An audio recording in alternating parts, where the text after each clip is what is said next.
Hello, everyone. Thank you for attending today's webinar, Wi-Fi 6, Whole Home and Cloud Management Meeting Subscriber Demands, presented by Zyxel Communications.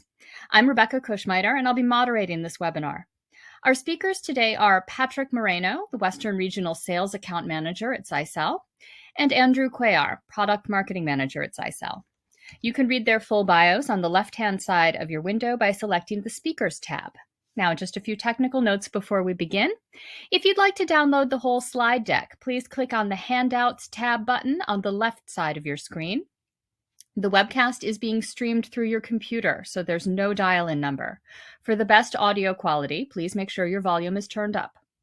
This webinar is being recorded, and it will be available on demand within 24 hours after the event. Time permitting, we'll follow the presentations with a Q&A session. Please submit your questions using the Questions and Answers tab to the left side of your screen. Okay, now let's begin. Patrick, please go ahead.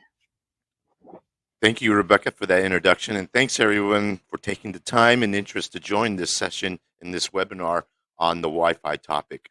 Really appreciate the opportunity to present in front of you today. Before we start, I want to acknowledge one of our co-host partners, Power&Tel. Power&Tel is not just a distributor. They offer a whole plethora of services that provides products just like Zyxel. So in the beginning, we've seen in the last 10 years, just bringing in Wi-Fi to be able to utilize it within, a subscriber's home and an end user's home.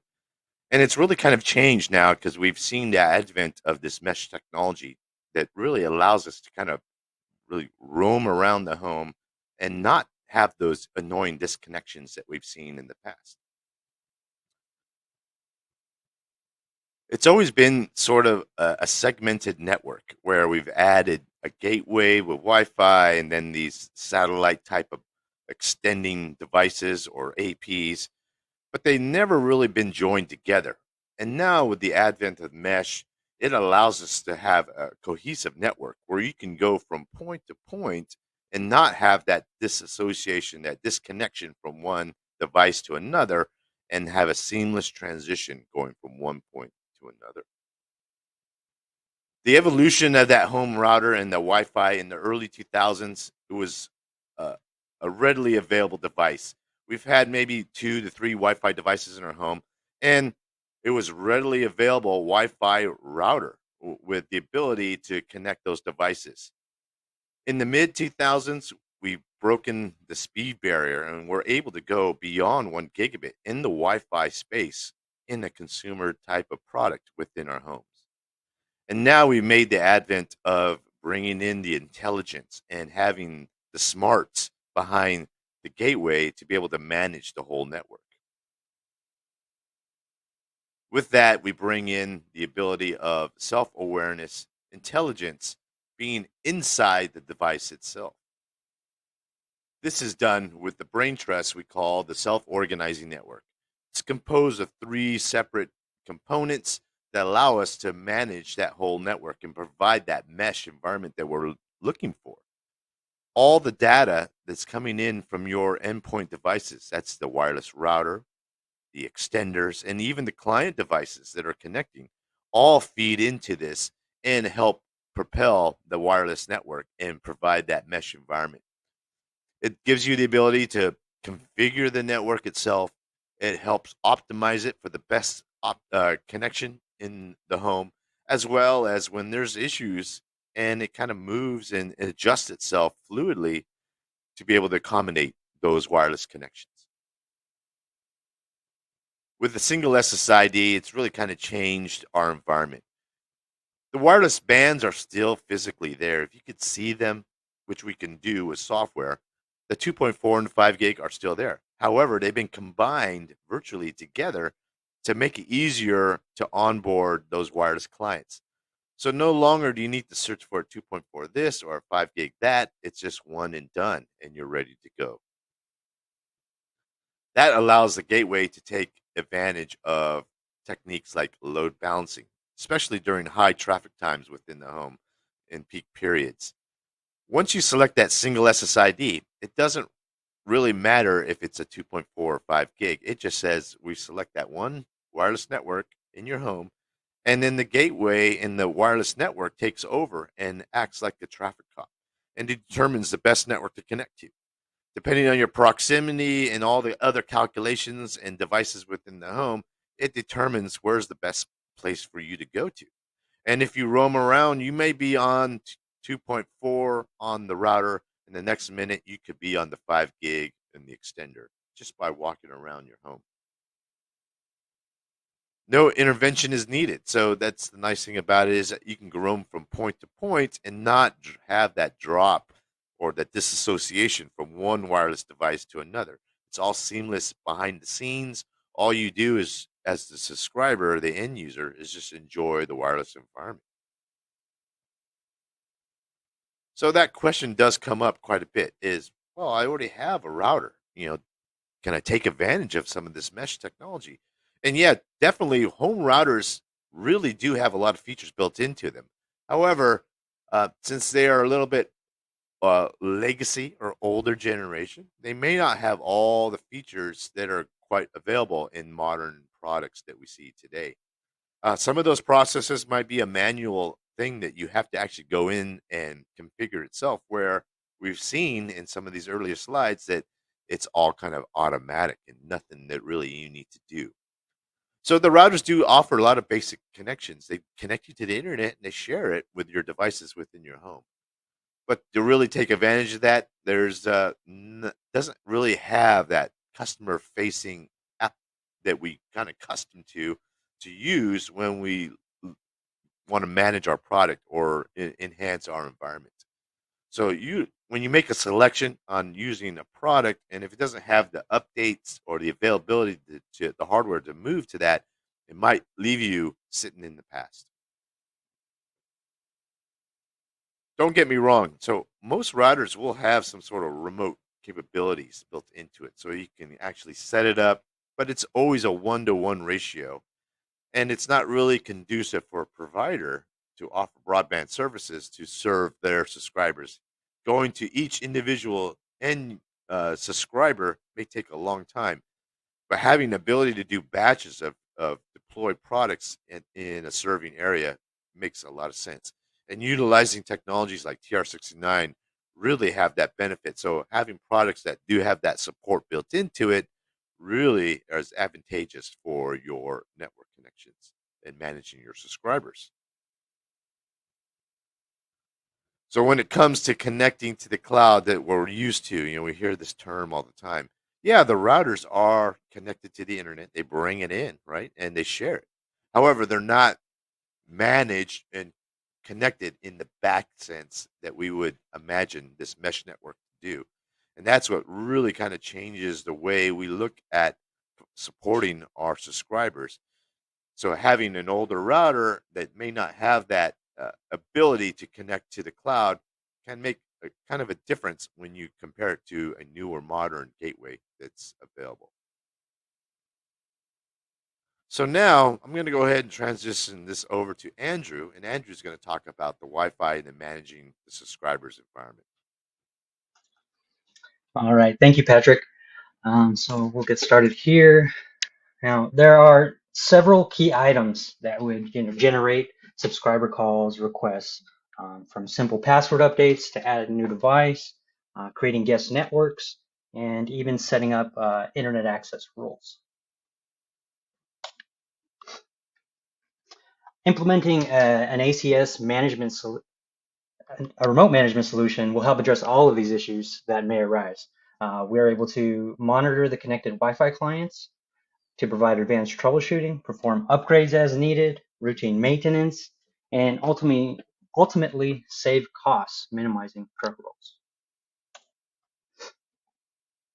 Now, with Zero Touch Config, the gateways are pre-configured to point to your server.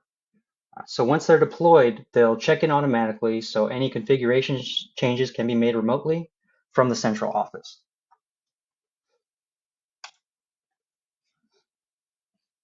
A locally hosted ACS can be a challenge as well, not only with the initial investment, but the need for future growth and expansion, continued maintenance, but ultimately worth the time and cost saved being able to handle most everything remotely. Here's a quick overview of what's necessary for ACS communication between the residential gateway and server. Of course, the gateway will need to point to the server, the ACS URL. Also include any username and password for authentication, as well as an inform interval, which defines when the gateway will check into the ACS. There are additional connection request credentials, additional security there, as well as certificate support for that extra bit of security. Now, on the ACS side, it stores pretty much everything, everything between the device and server, communications, things like that. But from software versions of the devices to the services and even the devices connected on subscriber networks. It can also handle the diagnostics and store parameter lists. Now the parameter lists define what the gateway is capable of.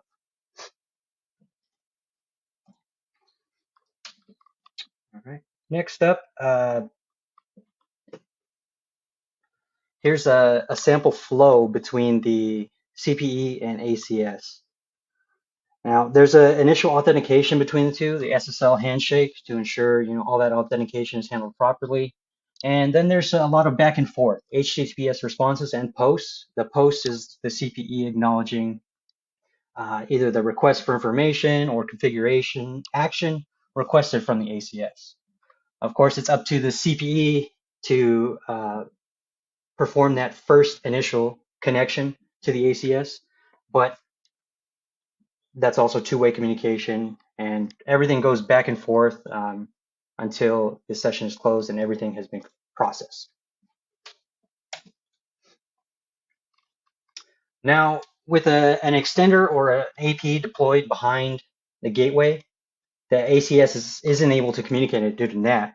So what we have here is stun. Now, stun allows for a pinhole to be created and keep alive to ensure that the ACS can always communicate properly with that AP or extender behind the NAT.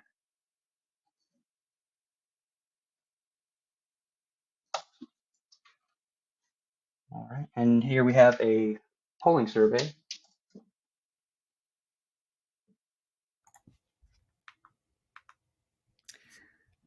All right. The question on the poll is, are you currently using a remote management solution? The answers are yes, we are currently using a TR069 localized remote management solution. Or yes, we are currently using a cloud-hosted remote management solution. No, we are planning to implement a remote management solution. Or no, we are not currently using a remote management solution. You can tick the answers in the box. I'll repeat everything here. The question is, are you currently using a remote management solution? Yes, we are currently using a TR069 localized remote management solution. Yes, we are currently using a cloud-hosted remote management solution. No, we are planning to implement a remote management solution. Or no, we are not currently using a remote management solution.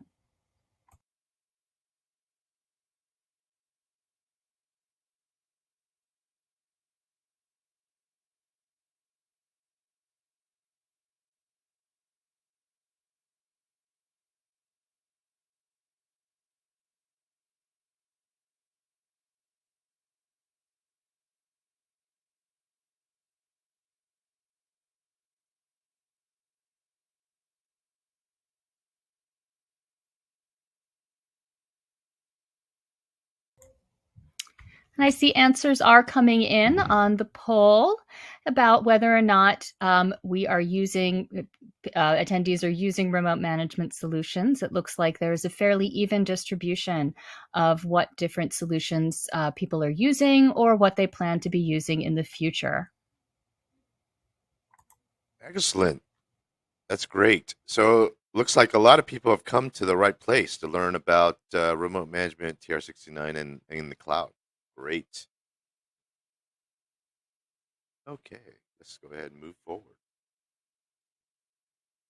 All right, so now we come kind of more towards the end user subscriber and how they get involved with the management of their wireless network and how that feeds in to the provider.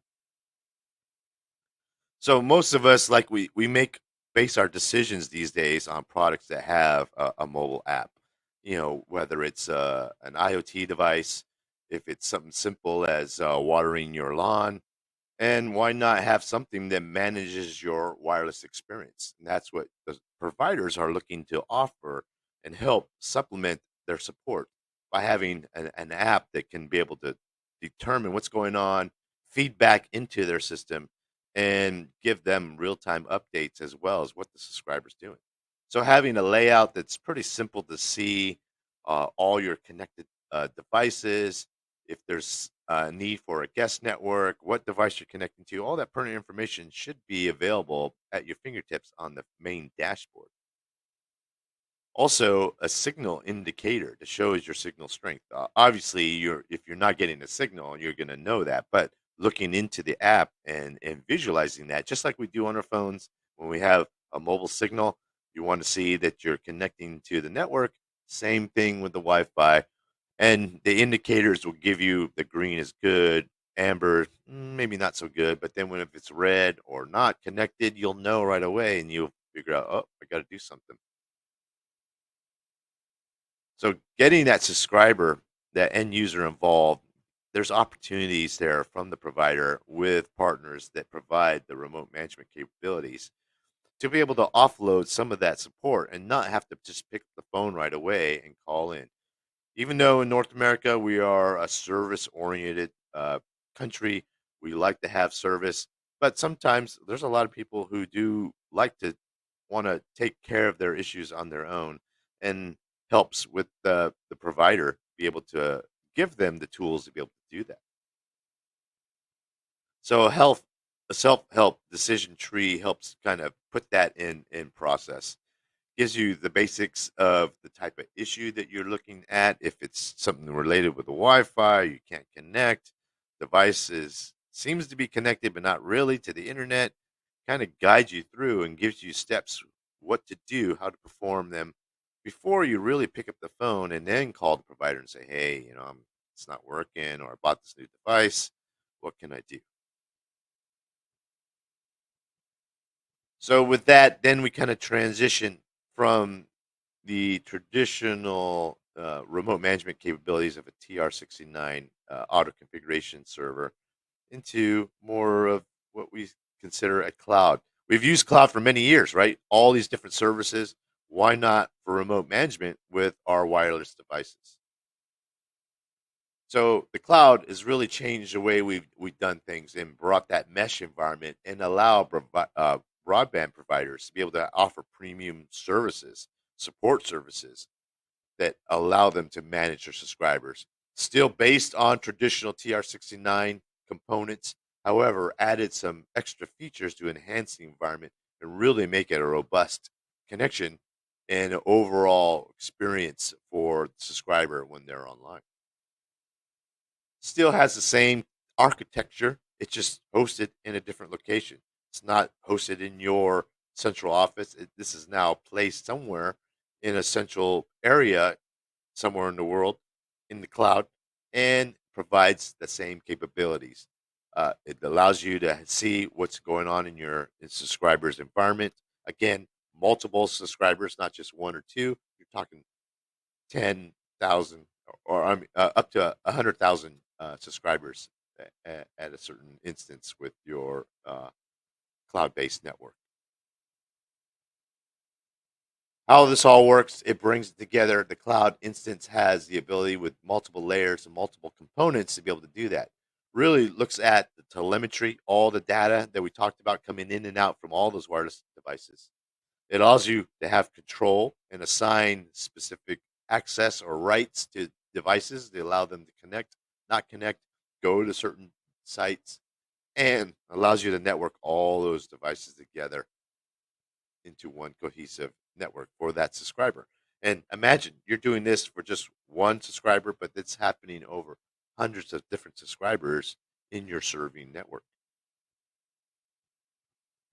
The big benefits of having a cloud managed solution, it allows you to onboard services very quickly. If you provide a new service, maybe some sort of security or some enhancement for video, you can push that out very readily, available quickly through the cloud. Also, the ability of all the statistics we just talked about that's inputting and outputting from all the wireless devices within an end user subscriber's home can be gathered, as well as the ability of working with multiple vendors, utilizing the industry standards as well as other vendors connecting with the different organizations to be able to allow the wireless devices to all work together and not have segmented devices where you have separate little siloed networks where individual wireless devices only communicate with them. Uh, it's all one cohesive network and gives you the ability, the provider, to scale. So when you start to grow and you add more new build outs, you can ensure that this remote management in this cloud system will grow as you grow.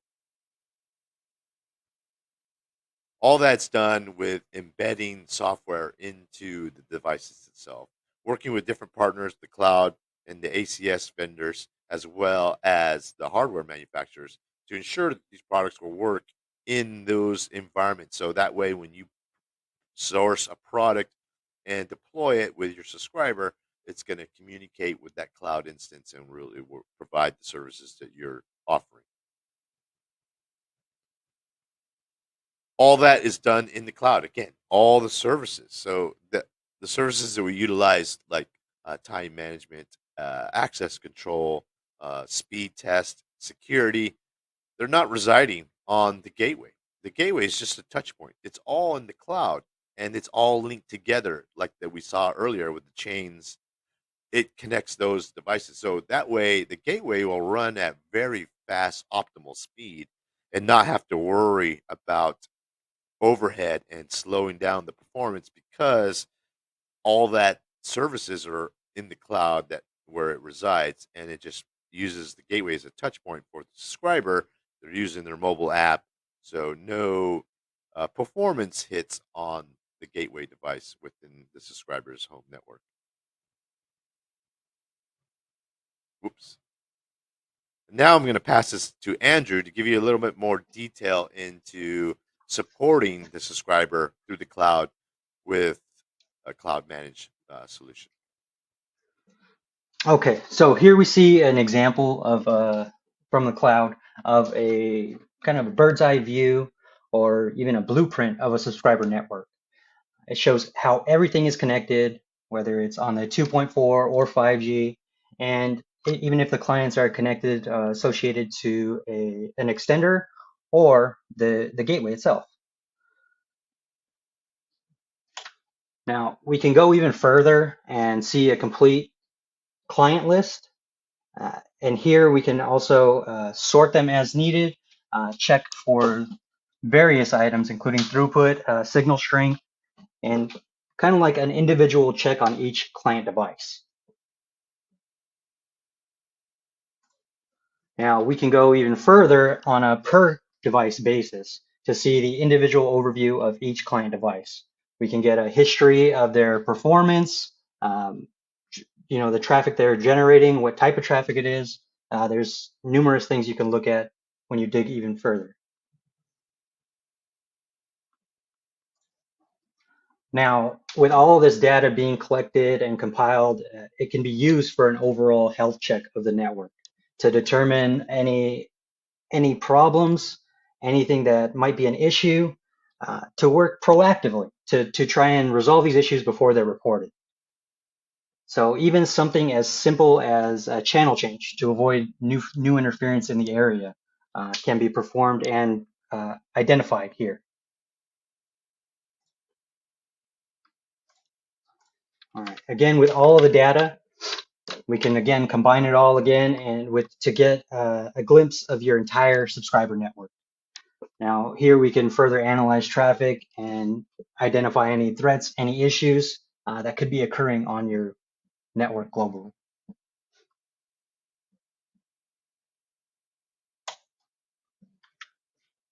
All right. And on the subscriber side, there's also from the cloud base, there's also the ability for a mobile app or even a customer-facing portal to offer end users the tools necessary, similarly to view their network performance, to set internet access permissions, set get passwords, create guest networks, everything that was actually described before by Patrick. Uh, Self-help actions, all from their phone, whether they're at home or on the road. All right. Next up, we'll get into the cloud performance testing and the current TR-143 speed test that's still a viable option, even with the cloud. As most are already aware, there are several requirements for CAP testing, including latency, speed, and scheduling of these performance tests routinely. Reporting pass or fail is also key here.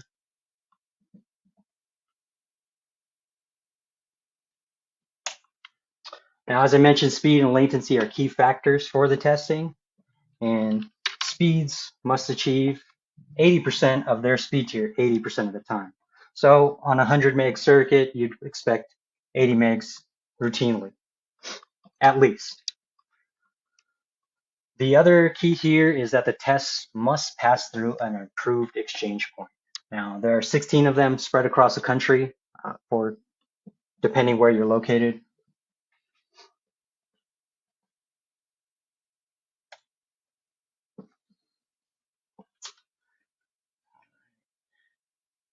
Now, back to the subscriber side, with the added cloud capabilities, the user can actually perform their own testing on demand, or even go through their history and observe network performance in the past.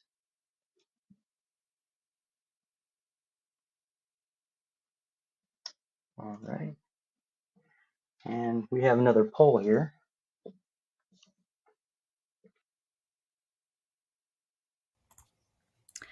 All right, I'll read the polling question again.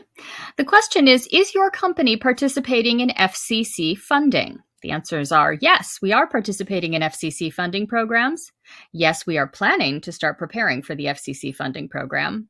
No, we are investigating our options for FCC funding, or no, we are not currently participating in any FCC funding. You can go ahead and click the button next to your answer. I'll read them all again. The question is your company a participant in FCC funding? Answers are yes, we are participating in FCC funding programs. Yes, we are planning to start preparing for the FCC funding program. No, we are investigating our options for FCC funding. And no, we're not currently participating in any FCC funding programs. And we'll give everyone a minute to get their answers in. It looks like a large majority are already participating in FCC funding programs. I'm going to go ahead and post the answers on the screen. Excellent. It's great news. Might as well take advantage of that. I know the time crunch is coming up, and the reporting is going to be taking place pretty soon, probably at the beginning of next year. So good to see that.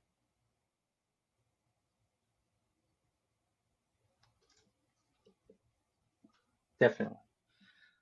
All right. Finally, we'll discuss real briefly is TR-369, which is the next generation standards-based protocol adopted. We moved on from TR-069 and come all the way now to TR-369, which aims to be faster and more flexible than the previous revisions, but we'll still be able to perform the same actions as before. So we'll still be able to manage, your wireless, all that fun stuff.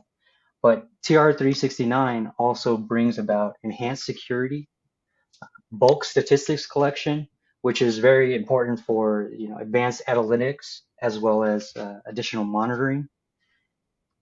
And it also brings about, establishes a standard protocol for IoT devices and smart home and onboarding those devices so that we can be standard across the board.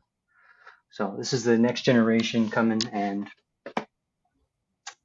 yeah, I look forward to it.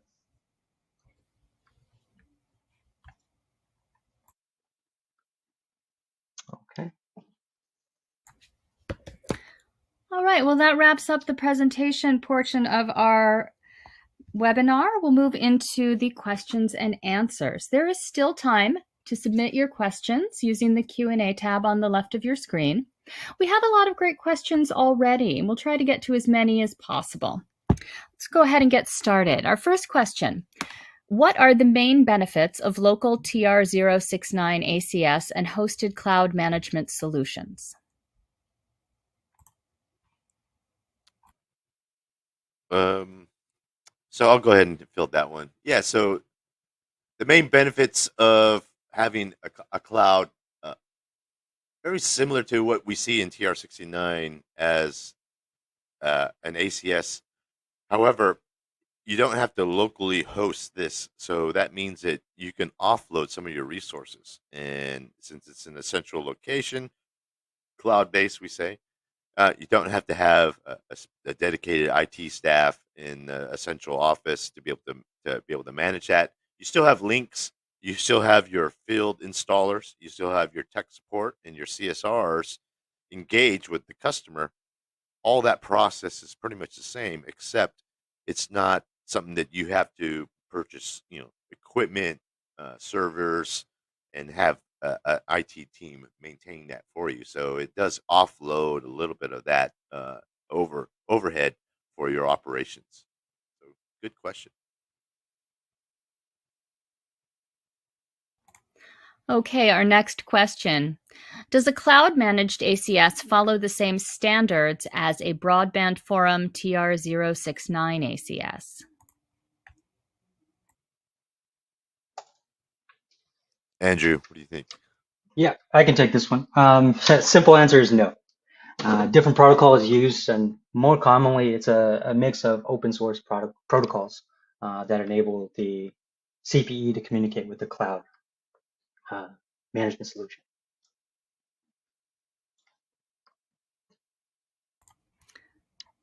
All right, next question. Excellent. How would I know if I have a TR069 compatible Wi-Fi router?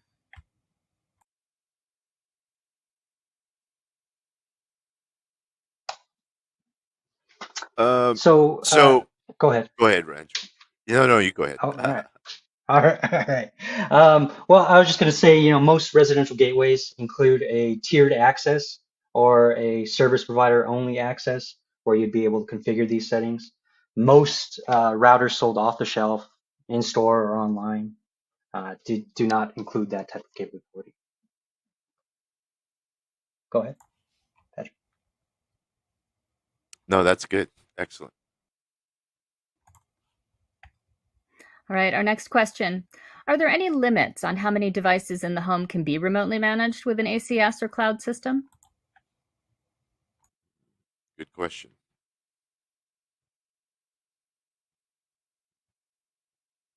Usually, I would say there's not really a specific limit, because with Wi-Fi these days and the latest iteration of Wi-Fi 6, we see easily 25, 30 devices within the home. Some people have an excess of over 50 devices. So you can imagine, those devices all feeding in. You're going to need a Wi-Fi management tool like an ACS or a cloud that be able to accommodate that. And if you don't, even though some of these IoT devices in the home are not, we consider TR69 compliant, they still feed into the network. They still register. So they're utilizing, processing power from the gateway, and all that does still feed in. So it does uh, start to add up. And, you know, typically we don't really see that many devices, having any issues with any of the latest ACS or cloud-based management solutions.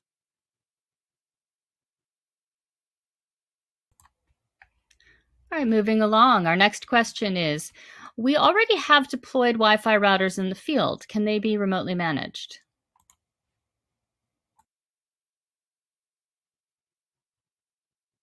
Andrew, let's see if you can get that one. So this is like a what comes first, the chicken or the egg type of deal, right? Um,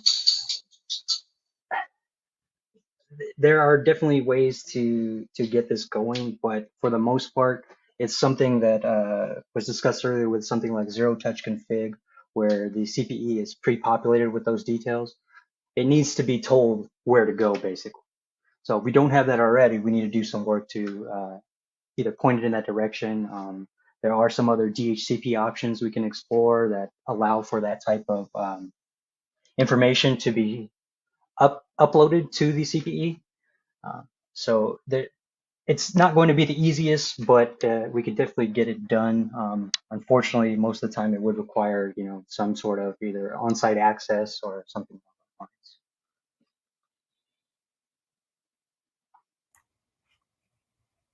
The All next right, good. question. Is it possible for my subscribers to perform their own speed testing?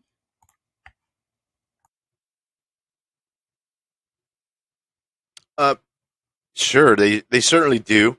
They Everybody we know that you're online. You just type in speed test in Google, and you can get all kinds of different testing sites to go to. But to do the actual FCC testing, it does require some setup from your provider to be able to measure those results, and the results are only really uh, sent in at specific times that Andrew outlined in earlier slide. So, yeah, they can do a spot test, and they readily do that all the time. We hear it from our customers, the providers, saying, "Oh, yeah, this so and so is doing the speed test, trying to see if we get 1 gig."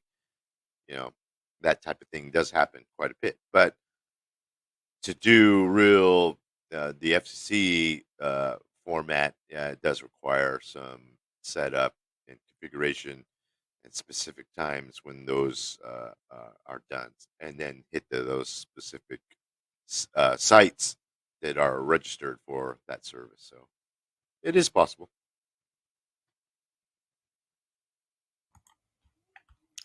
Our next question. I have a question regarding TR369 USP. Are products supporting the TR369 already available, and does Zyxel support this already?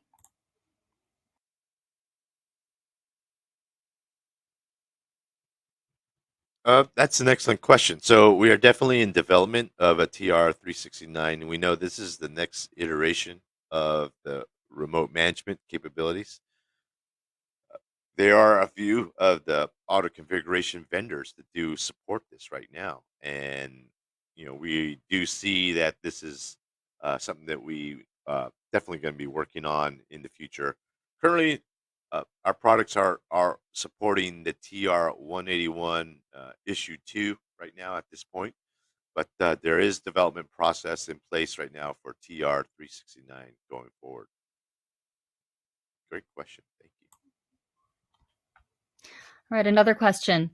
Would you be able to compare TR069, TR369 USP with the Plume OpenSync?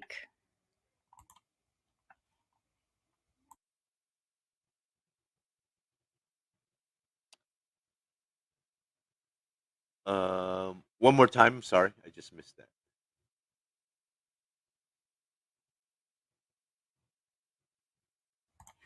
I apologize. I need to find the question again in the queue. Just a moment. Yeah, I'm searching for it too.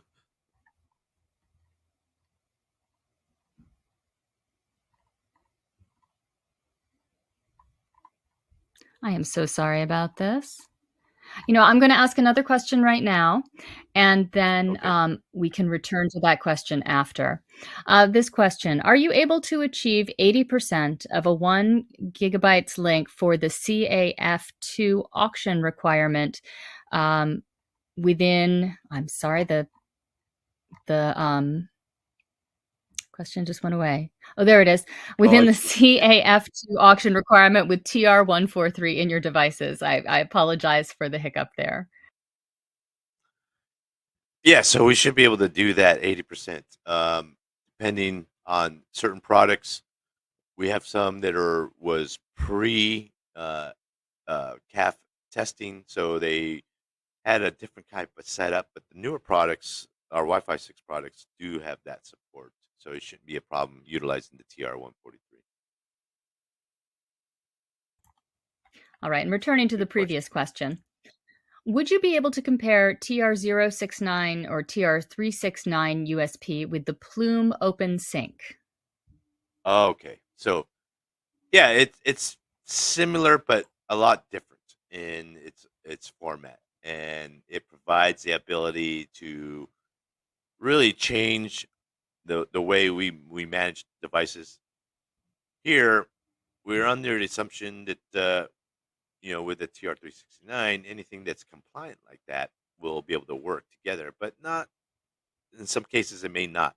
Where the Plume has an open source operating system, if you will, and any devices that support that will be able to intercommunicate and work together. So it does have that same format, just a little bit different flavor on how it connects the devices.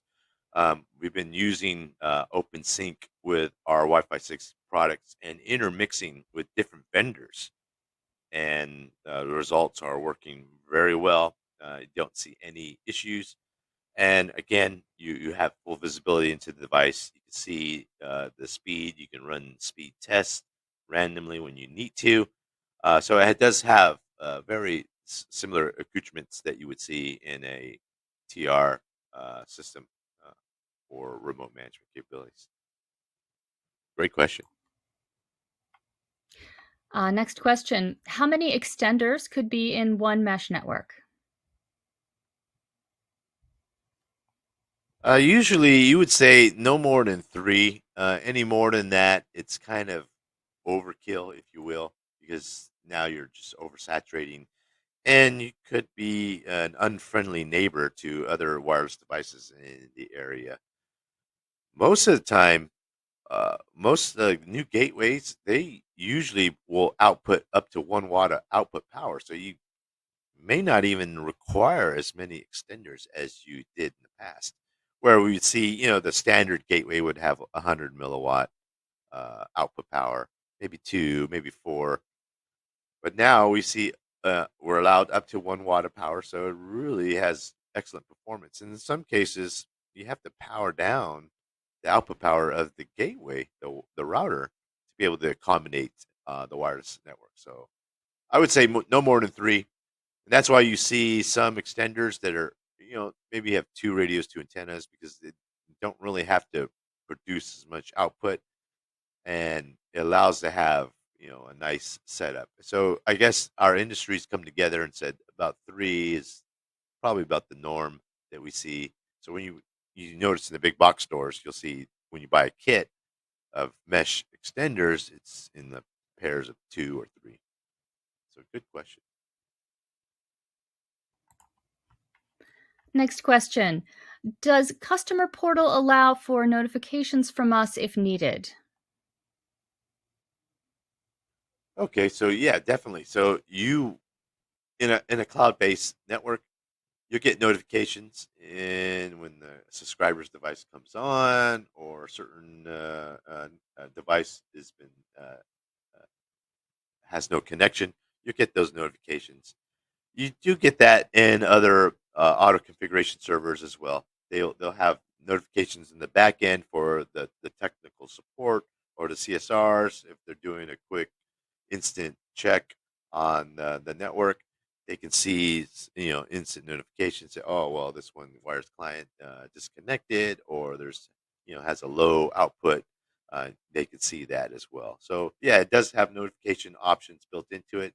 You can see who's joined the home network, and who's wanting to gain access. So definitely. Are there any tools in the cloud management solution or other solutions to direct clients within the mesh to only use 5 gigahertz, or at least to strongly prefer 5 gigahertz over 2.4 gigahertz? That's an excellent question. This is something that really drives us crazy in our industry, is controlling these rogue devices, or we call them sticky devices. Sometimes they just don't behave. They don't wireless devices. They only have a single band. Sometimes they're 5 gig only. Sometimes they're only 2.4. So you can't really control those. Also, they don't have the built-in intelligence because they're kind of older generation. So they may not know how to react, and they just connect to the first wireless strongest signal, which is usually, unfortunately, the 2.4 is very dominant over the 5 gig. So with those clients that don't have that ability with the some sort of intelligence to determine where to go or listen to the gateway or the mesh network, it's very challenging. So in that instance, it's almost a manual process, unfortunately. So you do see this with some small devices. It could be maybe uh, a wireless uh, light bulb or a printer, usually very notorious for that as well, that just don't want to behave. And you do whatever you can to try to direct them, but it may come down to a manual process. So some devices, again, like a printer, they're pretty stationary. They're not moving around, or maybe even if you will, a set-top box or a video streamer that doesn't move around. That may have where you have to actually kind of hard code some of the information to be able to allow it to detect. And we do it the best we can with new stuff. It works pretty good, but older legacy stuff sometimes just does not want to behave and kind of just stays in one spot. So that's a great question. All right, a question. What are the error counters on backhaul interfaces? So yeah, that's a good question. That will certainly you will see within uh, on not the subscriber side facing of it, but definitely into the device itself on the ACS. It'll have the ability to keep track of everything that's coming in and how many retransmissions that are taking place. Subscriber side, you won't see that. There's These days, most of the routers don't give you that much visibility within their software to be able to show that information. So you need to have some sort of other utility tool to be able to do that. And the ACS programs that are out there for remote management, TR69, do have that capability to report upon that. But how many the number is, it just depends on what the usage is. Every home network is going to be different, so there's no really way to give you kind of a baseline to determine what that is. All right, moving on to our next question. What is the periodicity communication between the extender and the cloud?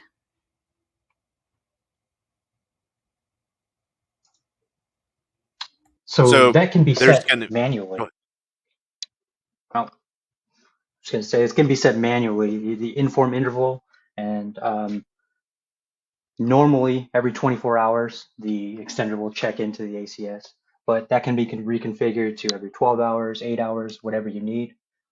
But then we also have the ability from the ACS to talk down to the extender at any time on demand. So you kind of have various options there, and it is configurable.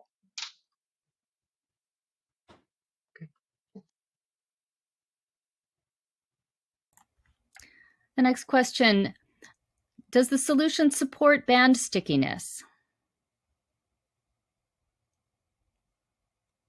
So that's a great question.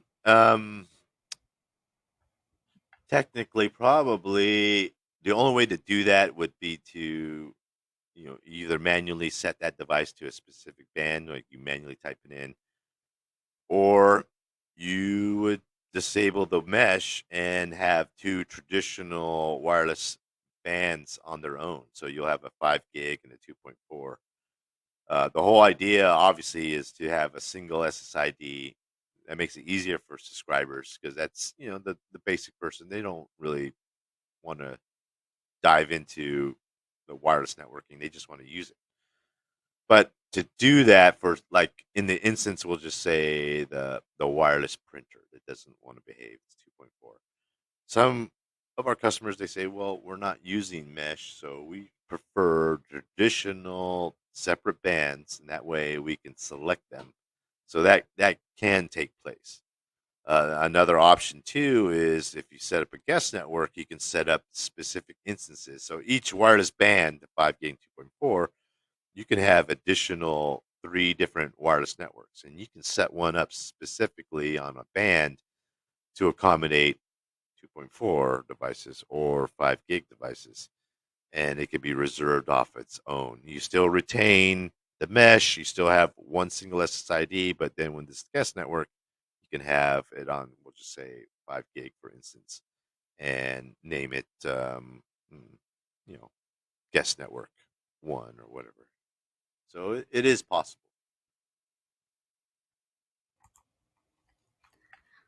All right. The question is, does the cloud detect noise in DBMs generated from Wi-Fi neighbors APs? I would believe so, yes, because that's gonna be part of the environment, and to determine if there's influence from outside. So we do see this inside products. We even have it in our own gateways, our own routers, where you can determine to see different wireless devices that are out there and different channels, and it'll indicate how many devices it sees on a specific channel. And with the 2.4, we have 11, and then with the 5 gig, several more, right? So just by looking at those channels, you can see, what those devices are on, and that'll feed in. So again, anything that inputs and outputs from your wireless network within your home and the wireless clients that are connecting, that all feeds into the cloud to the ACS, and all that information is inputted so you can actually see what's going on and help determine if there is an issue. Maybe someone fired up an older device, a wireless G or a wireless B, device that could affect your network and slow everything down. That can be, actually even isolated at some point and uh, stop from, slowing down the whole network.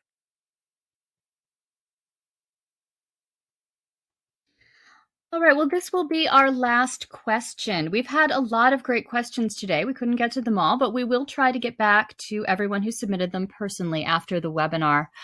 For our last question, it's a question about the speed of the backhaul Wi-Fi between the router and extender. Is it correct that that is 5 gigahertz?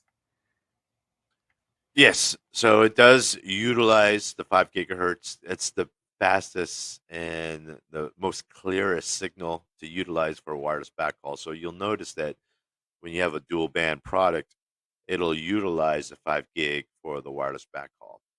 And now this will definitely change as we start moving forward into the next iteration of Wi-Fi 6, which we already start to see some of this already in the E version, which utilizes the 6 gigahertz frequency to be able to do the wireless backhaul. So it's even HOV lane for your wireless backhaul. But yes, the 5 gigahertz, depending on your device and how many antennas and radios it configured on the device connecting to that satellite extender, it'll utilize the 5 gig pretty much exclusively for wireless backhaul. All right, great. All right, I would like to thank you for attending this Fierce Telecom webinar and submitting so many great questions. I'd like to thank our speakers for participating and Zyxel Communications and Power Intel for presenting today's webinar.